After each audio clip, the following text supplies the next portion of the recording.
Today's a beautiful sunny day to fly like an eagle, or at least a morphin pigeon saucer thing. Yeah, morphin pigeon saucers. That's what I look forward to once the winter's gone. Or not really.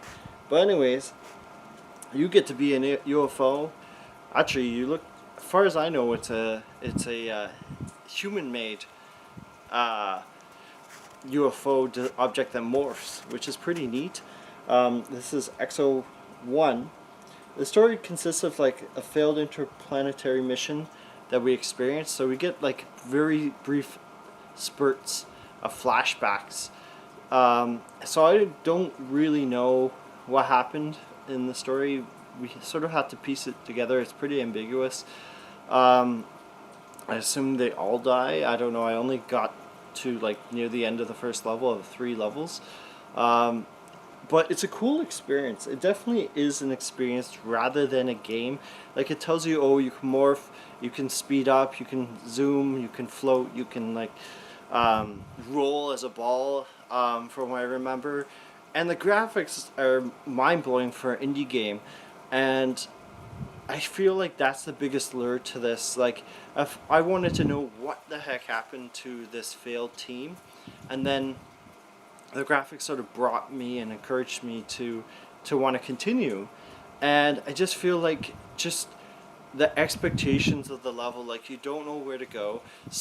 I've seen people say, oh, it's obvious where you go, and I tried to go into this weird like building with a hole in it, and at that point I was just like, I'm ready to stop playing, because it just, there's no clear objective, and I feel like that's a mistake. Some people say that it's super easy. I just found like I couldn't get through that building, so I was just like, whatever, there was nothing else that was obvious to do. So but yeah, there's short visions in 3 levels. The game's appeal is definitely the mesmerizing worlds that feel foreign. The first level is like a sandy dune meets like a river, sort of like a wavy dune, I guess. I didn't get to the other 2 levels, but I've seen pictures and they look pretty interesting. Definitely you feel like you want to explore this whole game just because it's so amazing on ultra settings. So it's a unique experience. It's not really an actual game. The plot takes a backseat to you just floating around, morphing, rolling as a ball and stuff. It's just the sensation of flying through the air as like this clay pigeon device, shiny clay pigeon device. It's sort of like a sense of freedom, and I think that's why people really seem to like this experience, because it's sort of like no restraints. You can fly anywhere you want. Well, mostly. So I just thought it was interesting. It feels to me like a bit aimless. Like I'm trying to do something, I'm trying to get inside the building. There's nothing else obviously to do, so it's sort of like you're stuck. Yeah, the X and controls are also good for flying, gliding, and rolling through the levels. It's very immersive, and then I would say until it isn't, as I've been sort of hitting and leaning towards. That it's a ride until you play, you feel stuck, you don't know where to go, and you just start guessing. Apparently the game's really short. It's only an hour. I played it for I think 10 or 20 minutes, and that was enough for me, all the morphine and everything. It's an interesting experience. I just can't see myself justifying the $20 cost here. It's like a $5 experience. Like it looks amazing, but like the graphics only take you so far until you're like, okay, this feels like a really pretty demo, and I'd love to see more of this demo or slightly playable game.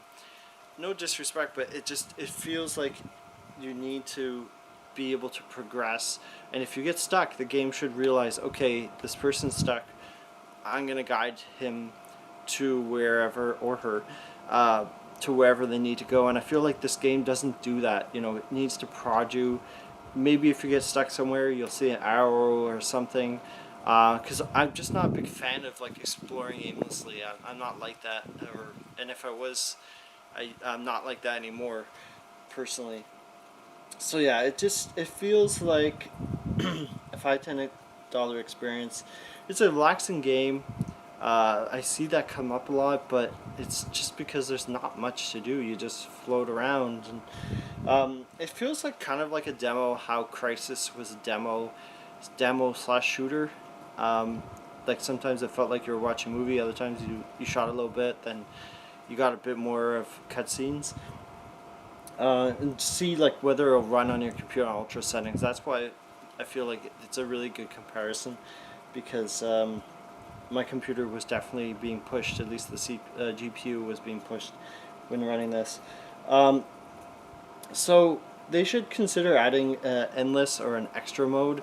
I feel like the story's great to complete, but if you just wanted to goof around, like I feel like that's where people enjoy this the most, because being restricted to a certain area, and just yeah, just let them have like their own mode where they can just go around, fly, and achieve nothing, and they don't have to go to another level. They just, you know, extend whatever is there. It would be, I assume, pretty easy to do.